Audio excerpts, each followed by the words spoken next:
Ketika Nabi lagi di surga, Nabi tiba-tiba mendengar suara derap langkah kaki orang yang lagi jalan-jalan di surga. Jadi kayak kita misalnya lagi jalan tuh terdengar dengan jelas suara sendalnya.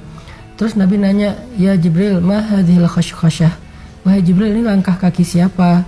Tiba-tiba Jibril mengatakan, "Hadza Bilal." Ini adalah langkah kaki Bilal.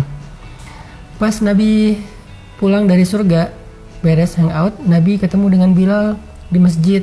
Langsung Nabi nanya, "Ya Bilal, bima sabaktani ilal jannah?" Ya Bilal, dengan apa kamu menyusul aku ke surga? Maksudnya, aku ke surga, kamu udah duluan ada di sana dengan suara langkah kaki kamu. Bima sabaktani ilal jannah. Maksudnya, amal apa yang kamu lakukan? Bilal menjawab, "Ya Rasulullah sallallahu alaihi wasallam, salah satu amal yang saya dawamin, yang saya lakuin setiap hari itu dan gak pernah tinggal adalah berwudu. Setelah selesai berwudu, saya sholat 2 rakaat. Ternyata kata Nabi, inilah yang membuat Bilal sabaqani ilal jannah. Di sini kita jadi semakin yakin dengan ayat Allah Subhanahu wa taala yang berbunyi, "Innallaha yuhibbut tawwabin wa yuhibbul mutatahhirin." Allah tuh suka banget, cinta kepada orang yang bertaubat dan suka atau cinta kepada orang yang bersih atau yang membersihkan diri.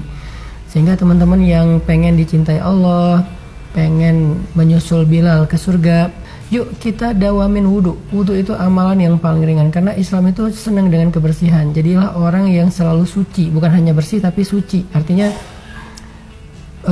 sewaktu-waktu kalau kita meninggal dalam keadaan suci. Jadi kalau orang meninggal itu disucikan dengan dimandikan, kita bahkan sebelum dimandikan udah suci.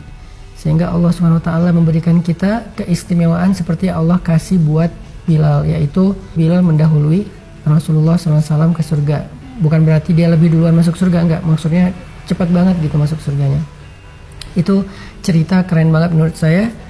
Hanya dengan berwudu, hanya dengan bersuci, udah gitu kita sholat sunnah 2 rakaat. Usahain kita nggak pernah hilang kesucian hilang kesucian apa sih usahain kita tuh dalam keadaan suci terus gitu ya. Jadi kalau misalnya lagi batal wudu lagi, batal wudu lagi. Lagian kalau di Indonesia kan enak ya, soalnya nggak ada musim dingin, jadi wudu tuh nggak bakal bikin kita kayak terlalu kedinginan. Ataupun kalau agak dingin bisa pakai air hangat. Yang jelas usahain kita selalu dalam keadaan suci gitu, supaya malaikat senang sama kita, pastinya Allah senang sama kita, dan mendapatkan keutamaan seperti Bilal masuk surga, sehingga langkah-langkah kaki kita terdengar di dalam surga oleh penduduk-penduduk surga.